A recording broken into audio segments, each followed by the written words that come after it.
Good evening. Can I welcome the public, if we have any, members and officers to the meeting. We are now broadcasting live. Can I remind people that in the event of a fire alarm, everyone should immediately leave the building through the nearest door, follow officers and assemble in a car park near Clarence House. And advise people the free Swindon Wi-Fi password is Dreamshine Level, all lowercase, in one word. So if we move on to item number 1, apologies for absence, we have apologies for absence from Councillor Paul Dixon, Councillor Shake and Councillor Chris Watts. Moving on to item number 2, we've got declarations of interest. So can I remind members they should declare any known interest in any matter to be considered. Members should also make a declaration, should it become apparent during the meeting, that they have an interest in the matters being discussed. Does anyone have anything that they want to raise? Excellent. So if we move on to item number 3, the minutes. Can we receive the minutes of the meeting held on the 4th of June 2025 and confirm their accuracy? I will take them as read and agreed. No specific matters outstanding unless anyone wishes to raise anything now. Excellent. We will take those as a true and accurate record and move on to public question time. So do we have any members of the public here who would like to ask a question? Nope. So we can move on from that. Move on to item number 5, which is exempt items. So I'm asking the Cabinet to agree the resolution for excluding the press and public if we need to. So in accordance with section 100A(4) of the Local Government Act 1972, the public be excluded during the discussion of the matters referred to in the items listed below on the grounds that they involve the likely disclosure of exempt information as defined in the respective paragraph of Part 1 of Schedule 12A of the Act. That refers to item 9 and item 15. Are members happy with that? Excellent. So let's move on. Finally get to something exciting. Item number 6, the Swindon 2028 Transformation Plan.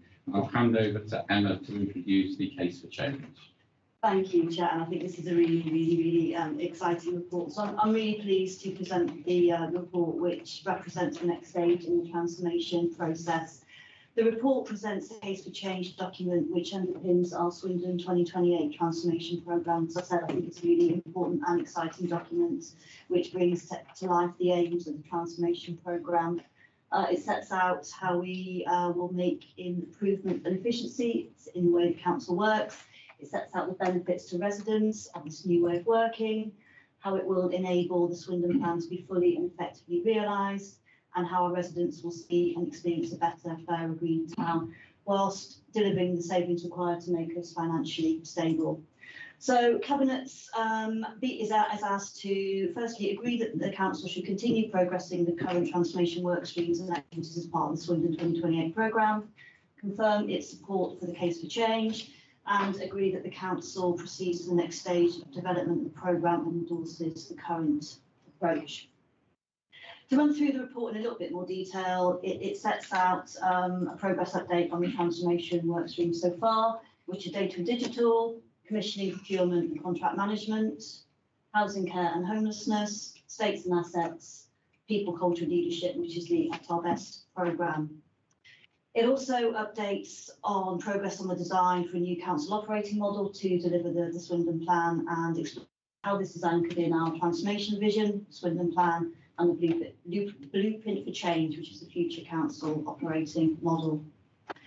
It sets out how this blueprint for change needs of Swindon by putting residents at the heart of everything we do, by focusing on preventing problems early rather than just reacting to them, using data and evidence to guide all of our decisions, ensuring services are easy to access and to understand, equipping colleagues with better tools and support to do their jobs, and empowering local teams to shape services within their communities. It further sets out the key delivery mechanisms for this, which are early intervention and prevention, neighbourhood networks, assets, a strategic approach to ensure they meet community needs and support neighbourhood working, growth, ensuring economic growth that benefits everyone, better service delivery, greater focus on resident experience, enabling services better able to support frontline delivery, and better use of digital and data to improve decision making. The case for change at Appendix 1 sets all this out in detail, but I'd like to finish by drawing colleagues' attention to the case study at the end, which I think really brings to life the case for change document and what we want to achieve through the transformation exercise and how we want to make life better for our residents through this. It uses a case study of one of our fictional residents, Laura. Laura's a vulnerable resident in social housing who finds herself expecting a child but facing a difficult time. And the case study shows how the wraparound support the Transformed Council could offer her will improve her future life chances and obviously by extension those questions. So welcome any questions and ask your support. Thank you very much. I'm happy to second that report, and I think it's a really exciting piece of work that I'm really passionate about. I love the focus on prevention. I think that's really important. And I think some of the plans to improve the way that we support residents and make sure that we're much more reactive to them are going to be really important in making sure that we can set up a council that really is ready for the next few years of its development. Happy to take any questions or comments from the Cabinet at this point.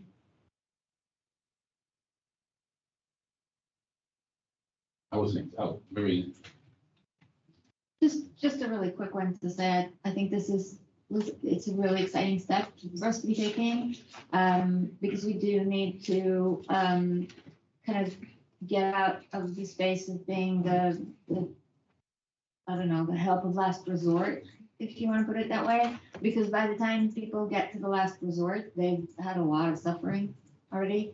So this is not just about how we operate as a council, it's also about the cumulative misery that we prevent for residents, and I think that's a very future-looking and progressive thing for us to do. Any further questions or comments? Are we happy to approve the recommendations I've set out? Excellent. Thank you very much, Councillor Bushell.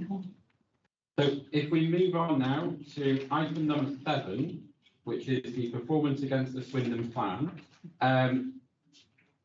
It's for me to introduce, and I'm really pleased that we're bringing this forward. I think it's a really exciting report and really pleasing that we can demonstrate the value that the Swindon plan is having for the residents of Swindon.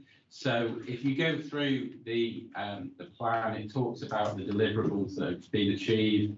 So 130 achieved in Build a Fairer Swindon, 55 achieved in Better Swindon, 30 achieved in Build a Greener Swindon, a number that are still in progress, but I think it really does show that the amount that we have done this year and carried out driving forward that Swindon plan, which, as we know, was delivered in conjunction with residents, unanimously supported at the full council last year when we brought it in.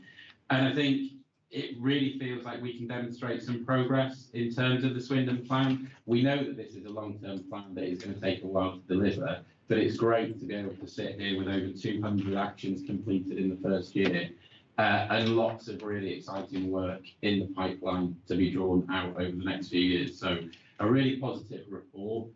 Really pleased that we can note this here tonight. Keen to find a seconder for this, if I can. Thank you very much, Councillor Bushell. Does anyone have any comments or issues they want to raise?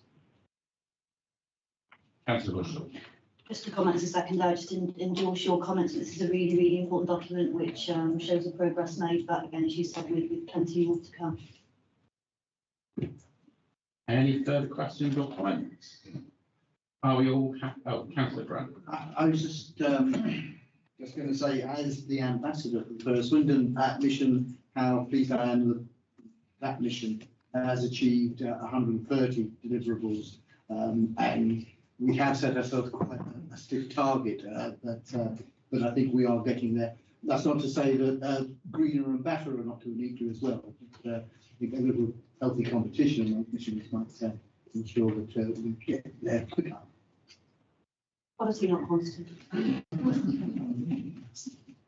Yeah. Are we happy to approve the report?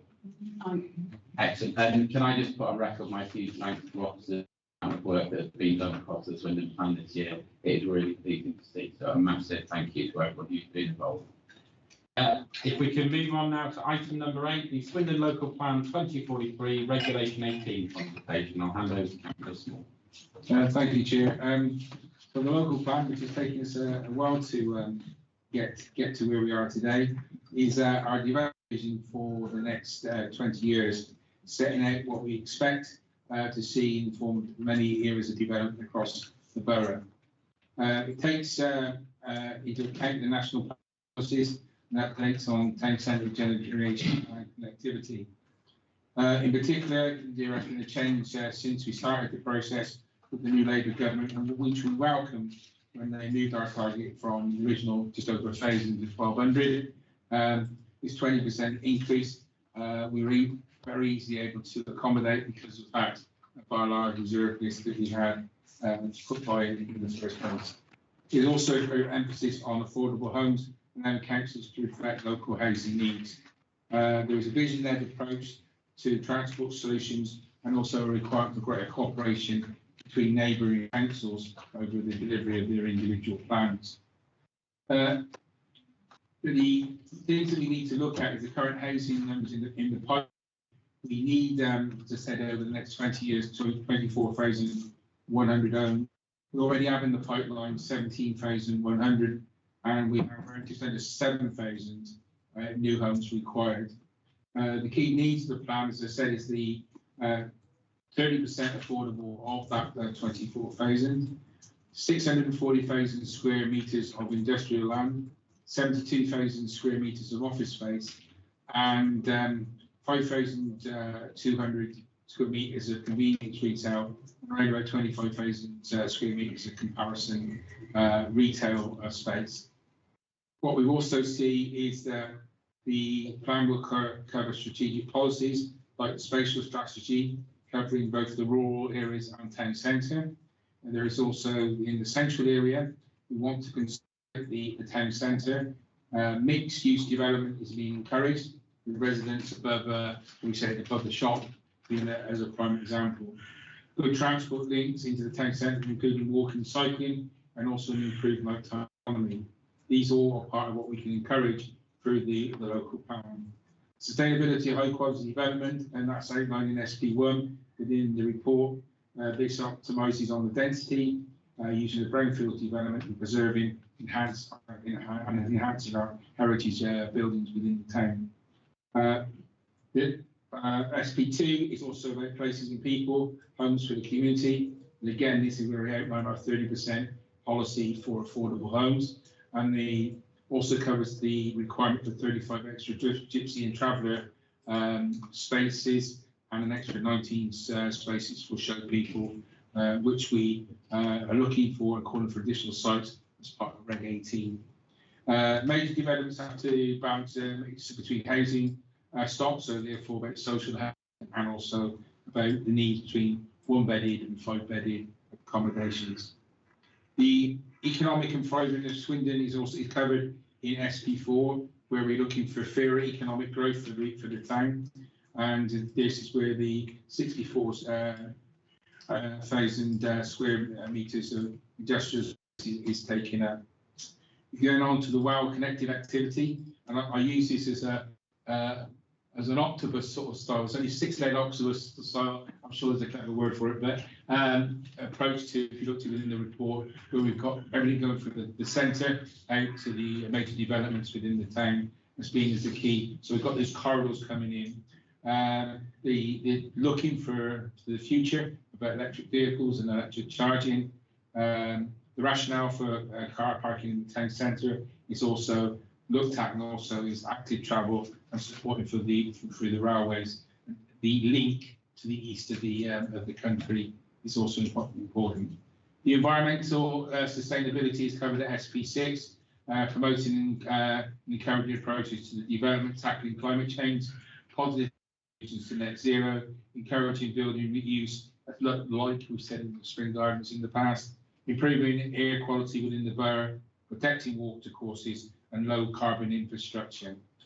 Health and social connectivity is covered at SP7, within the report of healthy living, as I've already said, active travel, mixed housing development, jobs in all sectors to reflect the existing job market within Swindon, and also new job markets to continue the growth of the borough. Education and health facilities are also included in this area, so are the leisure and community facilities, and also the encouragement for 400-metre exclusion zone for takeaways around our schools. Protecting green open space, major development to provide open space as part of the proposals. And we've also got in the report contains a list of supporting evidence which we have gained in the build-up to the report. It also lists the number of people that have been consulted, all the statutory bodies that have been consulted, and I won't go through them this evening here, but they are listed clearly. So the key areas of not concern, but we've got to do future consideration where we've got to work on during Reg 18 is the call for additional sites in the gypsy and traveller community, and I think that's very important. We didn't do anything about it when the report came last time. I believe this administration is more committed to ensuring that we do achieve it this time, and I do believe there are some sites that we can identify. The figure of 5,000 to 8,000 additional new residential accommodation in the town centre, and the viability of that has to be supported, and the work's been done on that, but that needs to be viability needs to be tested for Reg 18 process. Also is the water and utility infrastructure, which is covered in chapter 11 of the report. That is the outline of the report here. We go to consultation, and I've deliberately done this it will start on the 1st of September. So there will be a 6-week consultation process. Once the holiday period is over, it will then we will go through all the stuff again, and next summer we will then go to Reg 19. This is a recommendation to full council. I am pleased to report that Gary Sumner has agreed to send full council, so it becomes a cross-party future look at Swindon rather than just a one party, which therefore gives it more status when it comes to its final thing before the Secretary of State. That would give you the recommendations. Thank you very much. I'm happy to second a really important piece of work that's going to set out the developers and Swindon for the next few years. I think it's really sensible that you've done that work with the Leader of the Opposition to make sure that it's presented on a cross-party basis when it goes to full council. And really pleased that you've taken the decision to move the consultation until after the summer break. I don't know why the previous administration always seems to put out their consultations over the summer break or the Christmas break, but it wasn't something that did anything good for the reputation of the organisation. So I think it's really sensible that we've avoided that and are going to be doing it at a time where we can hopefully maximise the engagement with the consultation. Sorry, apologies. There is a slight amendment circulated concerning the biodiversity. And again, it's just a rewording of paragraphs 1, 2, and 3, and also on your copy you'd have had on IT, the paragraph 3 of FE1 was missing, which has been circulated. What's missing? It's just where it's dropped off as transfer over on the emails. Excellent, thank you. And I'm happy to second on that basis. Any questions or comments on the plan? In that case, let's move to the vote. Are we all happy to support that and send it out for consultation? Aye. Excellent, thank you very much. So if we can move on now to item number 9, the acquisition of new homes by the housing revenue account on the former Morden Recreation Ground, Swindon. I'll hand over to Councillor Howard. Thank you, Chair. This is an opportunity that presented itself to us within the last really about a few weeks. Keep Modes, who have acquired the land from us, was in negotiation with the housing association, and that fell through for whatever reason. And they've now approached us and asked us if we would like to purchase the homes that they want to build, which are 66 brand new homes. These homes will be what we call turnkey homes because they've already agreed to what will go in there, how they will look, etc. They will meet the standards that they should be, and it will be 13 1-bed and 5 2-bed flats, 17 2-bed, 24 3-bed and 7 4-bed houses. And the larger houses are absolutely needed with the waiting list that we have currently. This would add 66 brand new homes to our stock, which we really are needed. and we are currently in negotiation with Keep Moat. And what we're asking tonight is that authorisation comes to the Director of Housing in consultation with myself, the Corporate Director of Prevention and Communities, the Chief Legal Officer and the Director of Finance to go into those negotiations and complete if it's brought in under the contract that we want, and that we can go ahead and carry on the negotiations. So that's really the recommendation I'll give from Cabinet, for the negotiations to continue. Excellent. Happy to second. It feels like a really sensible opportunity to me. Clearly, anything we can do to add to the number of council houses that we have in the town is really important. And as you say, the amount of people that are on the waiting list is something that we're really keen to get down. So anything we can do to help that happen. Any comments or questions from the Cabinet? Councillor Small. Yeah, I fully support this proposal. It was unique when we were looking for a social housing provider, then you were going to have a site like the one at Morden, which was providing social housing, which is unique. And nowadays you don't see that very often. When that looked like it had fallen through, and one as a risk for us on the property side, and a lot of loss of the sale of the property, but also from a social perspective, it was also quite sad. And the fact that we come up with a quite unique idea of actually using the housing revenue account to actually increase the housing stock, but also piggyback on something which was a good news story in the first place, I think is to be welcomed. So well done. Excellent. Any other further questions? Are we happy to? Excellent. That is passed. Thank you very much. So if we go back now to Councillor Small for the budget management update. Thank you, Chair. The recommendations are at 2, which I do move. Just giving you a brief outline of the report. The overspend at the present time is 2 million, which is outlined in table 1 of the report. You'll see that children's services are overspent by about 2.1 million. Higher costs on placement types are the main reason for that particular overspend. The residential placement projects have so far overspent by £3 million. There is an £800,000 pressure at the semi-independent provision due to higher placement costs again. The good news is that other looked after children are showing a saving of 2.2 million, which is how to balance those figures out. 3.45 to 3.47 outlines how we're looking to mitigate the other pressures which are in that particular service area. Adult services is a small underspend of 33,000. On the inclusive economy and sustainability, there's a small overspend of 33,000. Enabling services, we have underspend about 258,000, mostly due to staff vacancies. And there is in the dedicated schools budget, we still have a prediction of being 8.6 million over by the end of 25-26, which will give us a 23.7 million deficit on that particular budget. Again, it looks like the indications of the government is going to allow local authorities to continue with that. On the housing revenue account, there is a overspend of around about 460,000. This is due mostly to the increase associated cost with compensation for relocations. That was about just under 200k, and another 200k and anticipated council tax losses to vacant properties. And I think we will be looking to try and overcome some of that in the future. The public health is underspent by about 63,000, and that's due to a vacant post. Just as some interesting points within the spending review, which affect us, Swindon will benefit from the £39 million announced for the Affordable Homes Programme. In particular, Bent Pennell community will get up to £20 million as part of a trailblazing neighbourhood project. And I was somewhat disappointed by the, I can't say that word here, the Sun. I was going to say something else. And their article that they published recently, it wasn't the Pennell that I know.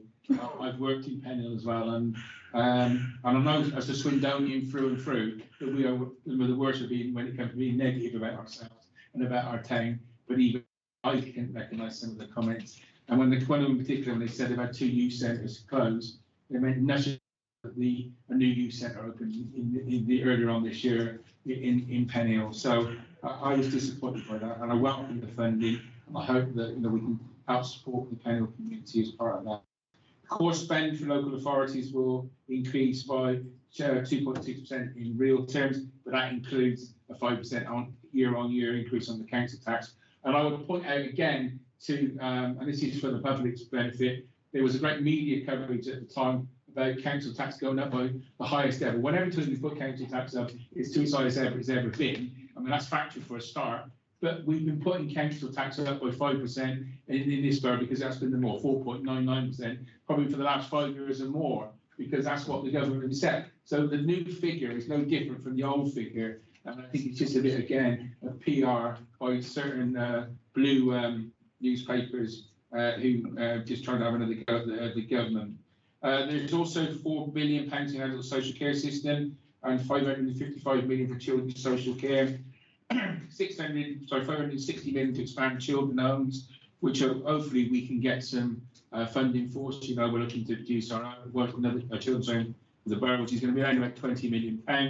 If we can help to use that, or even to expand by having more, help us with our children's care services and support and reducing costs. Core school budgets are going to go up in real terms by 1.1%. The government are expanding the free school meals service, which again should be welcomed and should be trumpeted. And there's 2.4 billion per annum for rebuilding school programme, which again we're looking to be starting funding for that. We have 3 primary schools that need to be built, and we need the funding for that. Otherwise, we're going to have a £90 million tag to find. There's 370 million for school-based nurseries. Nurseries were always based in schools years ago, and I remember when this borough started back in '97, we expanded the number from 7 to 11 nurseries which are based in schools, and if they can again be, and it's good for their educational process, because it's not a daycare service. It should be about an education for our youngest members of our community to get them supported. There's an extra 2.3 billion for local transport improvements, and the social rent cap, which will be the housing revenue account, is a CPI plus 1%, which again is a positive move. That covers most of the budget, Chair, and I move the recommendations. Thank you very much. Can I echo your comments on Penhill and the value of that money coming into the area? I think it's really important. I totally agree with you with your assessment of the article in the Sun. I think there's a reason they've got the reputation they have coming from the newspaper, and certainly it doesn't tally with experience at Penhill. Really looking forward to working with Penhill residents. It's going to be an important part of the process to make sure that we can deliver community involvement in the plans for the area. And I think that's a real opportunity for us to do some exciting and hopefully work that will have a long legacy that will really improve the area. So yeah, very much looking forward to the further information that we should be receiving on that over the next few months, and certainly welcome the announcement from the government around bringing back Short Staff, a slightly different name, but a very exciting development. I think it's going to be really exciting for Swindon. Very much happy in that report. Any questions for Councillor Small? Councillor Howard. Yeah, I mean, as Councillor Small has mentioned, the CPI plus 1% has now been sort of set for 10 years, so we know where we stand with that. But the government is currently looking as well at rent convergence, which could put on an extra £1 or £2 a week on the rents in order to bring them in line, so there could be extra money coming from that as well. Any further questions? Are we all happy to approve the report on that? Yep. Excellent. Thank you very much. If we move on to item number 11, the capital monitoring outturn 2024-2025, and again hand over to Councillor. Thanks, Chair. I'll be brief on this one. You'll see on table 1 that the total expenditure for 24-25 for the general fund was 41 million, nearly 42 million, and 33 million for the housing revenue account. This was funded in general by additional borrowing of 4.5 million, grants of 31 million in the two main areas, as well as the capital receipts of 3.6 million. You will also see that spending levels are lower than was originally predicted, which is that actually had the knock-on effect why we, if you look when we've done our revenue, part of our revenue saving and bring us into line, when we did the finance area, it makes some savings, money that wasn't being spent on the capital programme because it had been delayed or whatever, was able to earn more interest. And so that was part of our savings overall for the year. The new capital asset board will oversee the future capital programme and its delivery, and making sure there's a viability for all these programmes before they come to cabinet for approval. And you'll see in table 3 and 4 of the report, the whole capital programme. So that's everything that's been agreed. And I would point out the vast majority of this was agreed by the previous Tory administration, not ourselves. It tells you how what we've got and how it will be future funding as well. Some of that will change because then suddenly you receive a capital receipt you were expecting. And so, say for example, 20 million of borrowing suddenly becomes 20 million. We don't need to borrow, or grants coming from governments or whatever. Talking on to some changes in the capital programme. If you go to building a greener Swindon area, which is on page 472 of the report, you'll see that we have 194k towards the LED lighting at Wat Tyler. This would be funded for the investor save. There is 1.389 million for the local transport plan, which needs to be added to the programme. It is out, if you look at appendix 4 within the report, that will basically give you the breakdown of the individual projects that will be funded by that particular funding. It's been welcome. Thank the government for that additional funding. There's also some section 106 money, which is going to be used to support revenue budgets, which is detailed at 311 of the report. And this is for lands, save for Gypsy Lane and the travel plan, and also for the Winchester travel plan as well. On the housing revenue account capital outturn, you'll see it's broken down at appendix 5 within the report, and there is an underspend in 24-25 of 6.5 million. But also you'll also see, Chair, that there was a restructuring in year where when we changed the overall development strategy for the housing revenue account. So therefore, the start-off figure and the end figure are different because of the changes which are made mid-year approval by Cabinet. And that leaves the report and the recommendations for it. Thank you very much. Happy to accept it. Do we have any questions or comments for him this morning? Are we happy to agree the recommendation? Excellent. So if we move on to item number 12, Treasury Management Performance 2020-2025. Thank you, Chair. This is our usual detailed breakdown of where we've been investing our money, where we've been borrowing our money over the last year. And this is where we usually get, we do make some money over the year with how we can make our money work for us during that period, sometimes overnight stuff as well. What you will see is that part of this, that the, if you turn to, sorry, the one which is on page 502, you'll list the capital financing requirements for the council. And if you then go to 3.25, 3.27, you see the compliance with the Treasury limits and the assurances that we've met on that. What we have is, you'll see as part of the recommendations on this one, Chair, is that we are changing the compliance, the Treasury indicators. So what we're saying is that we need to borrow, the ability to borrow more money at short term. So under 12 months, we're proposing to go from 20% to 25%, from the 12 months to 2 years, again to 25%. And the reason for here is because at the present time we're looking to, because interest rates could go down over the next short period. It's no good borrowing for long periods and actually paying a higher rate. And if you look at one of the graphs, which is that, just trying to find the graphs for you. If you look at the graph on page 504, you'll see that it indicates at the moment long-term rates are around about 6%.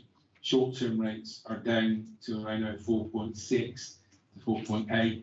The 10 to or 20 years to 40 years is also around about the 5.8 to 6% interest rate. So if they start to come down, like they've been predicting, we then be engaged in some kind of long term. But we keep on hitting our our limits, and we did actually go over once with a £5 million borrow from North Somerset, and this was due to the fact that North Somerset had the money available on the Friday, but we didn't need it till the Wednesday, and we would have been within the time frame come the Wednesday. But the rates they were offering wouldn't have been available on the Wednesday, so we borrowed it early to ensure we had a cheap safe account of money, even though it did take us above that limit for that particular time. And I fully back that was the right decision to do on that. Other than that, Chair, the report also covers the borrowing, Treasury borrowing portfolio. You'll see there where we borrowed from the local Public Works Loan Board and other local authorities. Also, Table 2 indicates that how much money we've got in the different borrowing periods. And then if you go to Table 6 of the report, you'll see the investments we've made over the last 12 months. Before, which Chair, that we've tried to be restrictive on some of our people that we lend money to or borrow from. We have to stay within the law because of the Israel rule, which was brought in. But you'll also see that in some of the money that we lent out over the time, that we lent it to a number of local authorities, London Borough of Dagenham, Barking and Dagenham, Hillingdon, which is next to North Somerset, we borrowed from. But what we've done is some of the rates are actually quite good when we've achieved that step. So that's just a picture of where we are, and I move the report here. Excellent, thank you very much. Happy to second. Do we have any questions for council this morning? Are we happy to approve? Excellent, thank you very much. If we move on to item number 13, the Local Government and Social Care Ombudsman Annual Review 2024-2025. It is for me to introduce the report. It's an annual report where we get a letter and a report from the Local Government and Social Care Ombudsman. 57 complaints cases were received. 11 of those cases were investigated by the Ombudsman and 10 of those were upheld. Pleased to say in 100% of cases, the Ombudsman was satisfied that the Council had successfully implemented their recommendations and that we had provided a satisfactory remedy before the complaint reached the Ombudsman in 2 out of those cases as well. I think our performance is broadly comparable to a lot of comparator local authorities and slightly better than some of them. It's never great when cases are getting as far as the Ombudsman, and there is always hopefully more that we can do to try and make sure that we limit the amount of cases where these are going to the Ombudsman. I'm really hopeful that the work that we've approved earlier on in the agenda around our transformation project, with a real focus on customer service and getting things right first time, will over time have an impact on these figures. I think it's not something that we can be complacent about, because each of those figures does mean that there are a member of the Swindon public is unhappy with the level of service that they've received from us. So it's not something that we take complacently at all. But I think it is also difficult when we're dealing with so many residents and so many resident cases.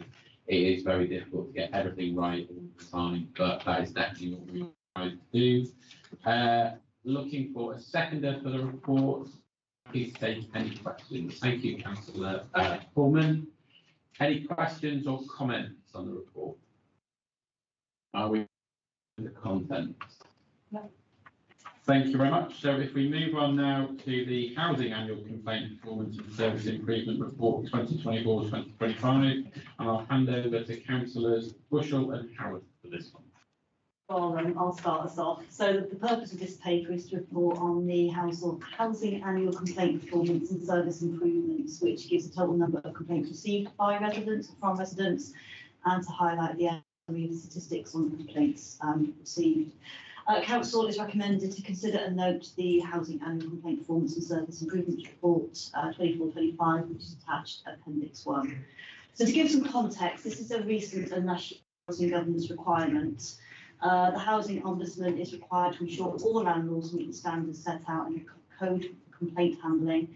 And this is a duty which allows the Ombudsman to assess a landlord even if there's not been complaints referred to us by residents. And landlord requires to submit an annual submission of their performance against the code and publish their housing annual complaint performance and service improvements report on their website. We do need to be clear that the report shows we did receive a high number of complaints over the year, and that poor communication with residents and poor processes have exacerbated some of those issues. This is absolutely not good enough, and something we are very much not happy about. However, these are known issues due to the very poor state of the housing service we inherited when we took control of the council due to 20 years of unencumbered investment in our council housing stock and service and 20 years of chronic debt, council housing and council tenants under the previous administration. We're absolutely committed as part of our housing improvement programme to addressing these issues and believe that we are already starting to make progress in this field. Appendix 1 sets out the improvement work being done within housing pairs and with how the council deals with housing complaints. Just to give a couple of examples, we have appointed a dedicated housing complaints officer. A service level agreement has been introduced with our housing service to support us in identifying clear guidelines for ownership. We've introduced a housing complaints quality and learning group. There's new and improved guidance, training modules, process mapping, revised complaints and drop-ins, which will be rolled out over the next few months by our complaint resolution manager. And as part of our data and digital transformation programme, we will be looking at improving our complaint system to support with statutory requirements and more informative data. The data does show we are making improvements in how the council deals with complaints once they are received. So that's it from me. Thank you very much. Councillor Howard, did you want to add anything?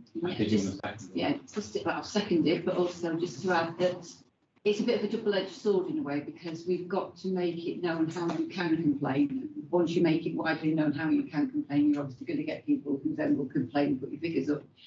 But we are completely aware of this. As I say, this is 24-25, and since then we've gone through the regulator, we've set up the Housing Improvement Board, and we've taken ownership of the complaints, and we're overseeing to make sure there is a robust system in place in order to oversee those complaints. We're also, with the tenants, growing the group, and when we're out on Let's Talk Housing, we're actually recruiting tenants than we've ever done before to actually be on these boards to make sure that those complaints are driven and that we are improving and that they are overseen and taking ownership along with us in order to maintain service and make the service better. Thank you very much for that. Any questions or comments? Can I just say that I was really impressed by going on to those Let's Talk Housing events. I think they were really impressive and certainly a step forward in terms of engagement with tenants. So hopefully that is a really positive step on the process of getting less complaints going forward and offering a much better service. So it's really good to see. Any further questions or comments, or are we happy to move to the votes? Everyone in favour? Excellent. Thank you very much. So if we move on to the final item, item number 15, Swindon Housing Company Interim Business Plan 2025 to 2029. And back over to Councillor Small. Thank you, Chair. So I move the recommendations at 2, and in doing so, I'll just outline the reason for this report coming to the panel this evening is that the Swindon Housing Company has basically been dormant for a period of time now, and there are a number of reasons for that. The structure, assessing possibility of new sites, site opportunities, some management issues as well, have all been combined into us needing to review how we go forward. What this report has done is create we will see a new business plan for between this year and 2029, and a new structure for the board, how it reports into the council, but also we have provided it an opportunity to a pathway to profitability by identifying 13 sites which over a period of time could deliver up to 200 new homes for the people of Swindon. And also then with profitability, which then comes back to Swindon Borough Council. As part of the way that the company will work, they will take, on these sites in particular, they will take a two-viewed approach to those sites. One will be to a design, build and sell and the other one will be a disposal of land. And what we've looked at sometimes, it could be that there's an opportunity for the land to be brought to market now, or to come up for us to buy off of the borough, that the overcapacity and we just sell it, or they need additional revenue, which would be better funded by selling a plot, right, and then helping to fund existing project work, then trying to look for another sub from the borough council. So those are the sort of options. And other times it may be that and I use the word private sector, the private sector could offer a better solution for that development than or cost effective than we would be able to under the Swindon Housing Company. This is, for the Swindon Housing Company, a last chance saloon, and I will make that clear. If they do not succeed at the end of this, then time will be called on them. We think that there is an opportunity and a good reason for having a housing company, and this pathway that we're creating will give them the best opportunity to achieving that. There is, as the owner, in a sense, a risk, and that is through the fact that we're having to continue to invest within the housing company, but there is a return. But every site that comes for development will come to cabinet, and that's where the mitigation comes in, the assurance comes in, because every site will be valued by the officers team through the assets board, but then and then it will go through the board, the only board, and then it will come to the cabinet for approval. And if it doesn't stack up, then we don't approve it, and that's where the assurance and mitigation comes in, protects the interests of the council. I think it's exciting for Swindon Borough Council to be able to still push the housing company. You only have to look down the road to work they've done in Euclid Street to see some very good houses which were produced by them. And so there are good examples there we can go forward. And it's disappointing that places like the Education Reform Education Centre at Stratton, this Womber site, which have been on the books for a long, long time, are still sites that haven't been developed. Now, when we're even, what I know for the Education Reform one at Stratton, that we were looking at one time, we're saying, as long as it worked its face, we weren't particularly worried. They still didn't deliver a viable project at any time. So I think it's a good story for us in Swindon. We have to keep a close eye on it. That's why we've got a good team of people that are going to be the board, taking the board forward, and also looking at interest as well. And I move the recommendations to you. Thank you very much, Cathy. Second, any questions, Councillor Small? Are we happy to approve? Yep. Excellent. Thank you very much. That concludes the meeting. Thank you everyone for your time. Have a safe journey home.